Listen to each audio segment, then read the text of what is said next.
मैंने नहीं सोचा था कि 15 साल का एक लड़का टीम इंडिया में इतनी बड़ी टेंशन क्रिएट कर देगा कि ये सोचना पड़ेगा कि किसको अंदर रखें, किसको बाहर करें, और अगर इस लड़के को खिलाना है तो किसको बाहर करें।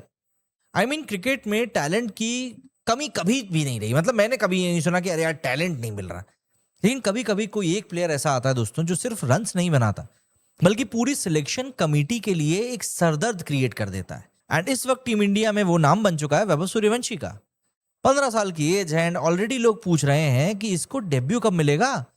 लेकिन मुझे लगता है कि असली सवाल ये नहीं है, बल्कि असली सवाल ये है कि अगर आप वैभव को खिलाते हैं तो बाहर किसको बिठाएंगे जनाब। क्योंकि टीम इंडिया कोई खाली क्लासरूम तो है नहीं, जहां पर एक और स्टूडेंट आ गया तो बेंच बढ़ा दी जाएगी और बच्चे एडजस्ट कर लेंगे। यहां किसी की एंट्री का मतलब है किसी दूसरे को बाहर जाना। खिलाड़ी तो 11 ही खेलेंगे। एंड इसी वजह से आयरलैंड सीरीज सिर्फ 2 T20 मैचेस की सीरीज नहीं बल्कि एक सिलेक्शन का टेस्ट बन चुकी है। देखिए, वैभव ने जो किया है उसके बाद में एक्साइटमेंट होना बिल्कुल नॉर्मल है।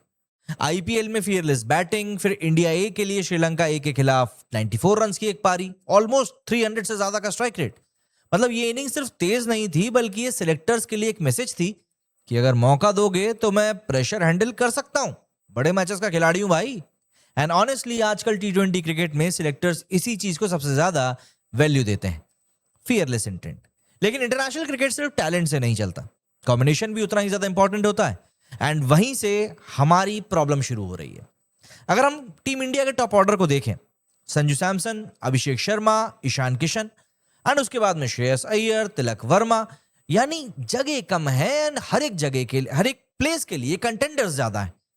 सबसे पहला नाम यहां पर आता है संजू सैमसन का। लोग बोल रहे हैं कि संजू को बाहर बिठा दो, लेकिन इतना आसान नहीं है संजू को बाहर बिठाना। संजू ओपनर के तौर पर टीम इंडिया का सबसे डेंजरस बैटर्स में से एक है। T20 वर्ल्ड कप के आखिरी 3 मैचेस में, चाहे वो क्वार्टर फाइनल जैसा मैच रहा हो, सेमीफाइनल हो या फाइनल हो, तीनों मैचेस में बंदे ने अपने मेटल को प्रूव करके बताया है कि वो कितना बड़ा खिलाड़ी है। बंदे का स्ट्राइक रेट ओपनिंग में 180 से ऊपर का है। अगर नीचे भेज दिया गया तो हो सकता है कि वो इफेक्टिवनेस भी खत्म हो जाए। यानी सिर्फ वैभव को खिलाने के लिए संजू का रोल चेंज करना एक बहुत बड़ा रिस्की फैक्टर हो सकता है। इसके बाद अभिषेक शर्मा, ये ऑप्शन तो और भी ज्यादा मुश्किल लगता है। वर्ल्ड क्रिकेट का इस समय का T20 के बेस्ट बैटर्स में से एक है। स्ट्राइक रेट 190 के ऊपर का है। पावर प्ले में मैच का मोमेंटम बदल देता है। ऐसे खिलाड़ी को सिर्फ इसीलिए बाहर बिठाना क्योंकि एक यंगस्टर अच्छा परफॉर्म कर रहा है, शायद प्रैक्टिकल नहीं हो पाएगा। वही अगर हम लोग अब बात करें ईशान किशन की, तो देखिए, ईशान सिर्फ एक बैटर नहीं बल्कि विकेट कीपर भी है। एंड टीम बैलेंस में विकेट कीपर का रोल अलग इंपॉर्टेंस रखता है। इसीलिए बंदे की पोजीशन भी इतनी ज्यादा सिंपल नहीं है। यानी तीनों के पास में अपनी अपनी स्ट्रेंथ है। एंड इसी वजह से वैभव का सिलेक्शन इतना ज्यादा कॉम्प्लिकेटेड हो गया है। हाँ, अब यहां पर कुछ लोग बोल रहे हैं कि संजू को नंबर 6 पर आप भेज सकते हो। सुनने में ये एक सॉल्यूशन जैसा लग भी रहा है, लेकिन रियलिटी इससे काफी अलग है। नंबर 4 और नंबर 5 पर Shreyas Iyer and Tilak Varma almost fixed है। नंबर 6 जनरली अगर हम देखें तो एक ऑलराउंडर के लिए रखा जाता है। शिवम दुबे, अक्षर पटेल, वाशिंगटन सुंदर ने तो अभी वो अनऑफिशियल टेस्ट मैच जो चल रहा है उसमें सेंचुरी भी मार दी है। या फिर सूर्यांश शेडगे, इन जैसे प्लेयर्स को आप उस रोल का कंटेंडर मान सकते हैं।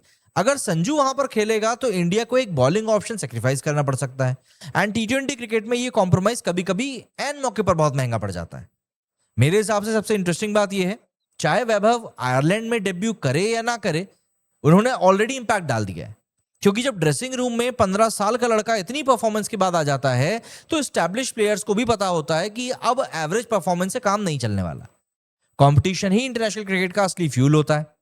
ये सीरीज गुरु गंभीर एंड श्रेयस अय्यर दोनों के लिए एक बड़ा टेस्ट होने वाला है। एक तरफ फ्यूचर है, दूसरी तरफ वर्ल्ड चैंपियनशिप का कॉम्बिनेशन है। एक तरफ एक्साइटमेंट है, दूसरी तरफ स्टेबिलिटी है। एंड दोनों में बैलेंस बनाना ही मैनेजमेंट का काम है। इसी बीच बॉलिंग डिपार्टमेंट में भी हर्षित राणा, प्रसिद्ध कृष्णा एंड प्रिंस यादव जैसे प्लेयर्स के पास खुद को प्रूव करने का एक मौका होगा। एंड आयरलैंड को आप वैसे भी अंडरएस्टिमेट नहीं करें तो बेहतर रहेगा। दरअसल होम कंडीशंस में वो सरप्राइज देने के लिए जाने जाते हैं। लास्ट टाइम जब इंडिया गई थी तब एक मैच इंडिया हारते हारते जीती थी। इसीलिए मेरी नजर में स्कोर कार्ड उतना इंपॉर्टेंस नहीं रखेगा। मेरी नजर यहां पर रहने वाली है प्लेइंग 11 के ऊपर, क्योंकि उस एक लिस्ट से शायद हम ये सिग्नल ले सकते हैं कि टीम इंडिया अपने फ्यूचर आखिर किस डायरेक्शन में लेकर जाना चाहती है। यूथ को प्रायोरिटी देगी या फिर विनिंग कॉम्बिनेशन को कंटिन्यू करेगी। वैसे आयरलैंड के खिलाफ आप एक्सपेरिमेंट कर भी सकते हैं। लेकिन अब सवाल आपसे, अगर आप सिलेक्टर होते तो वैभव सूर्यवंशी को प्लेइंग 11 में जगह देते, एंड अगर देते तो बाहर किस प्लेयर को करते? संजू, अभिषेक, ईशान, या फिर कोई और? या फिर आप अभी वैभव को थोड़ा सा और इंतजार करवाते? कमेंट में जरूर बताइएगा कि आपका क्या कहना है इस बारे में। मेरी इस वीडियो में फिलहाल इतना ही। अगर पसंद आया हो तो लाइक, शेयर एंड चैनल को सब्सक्राइब जरूर कीजिएगा। जय हिंद, जय भारत।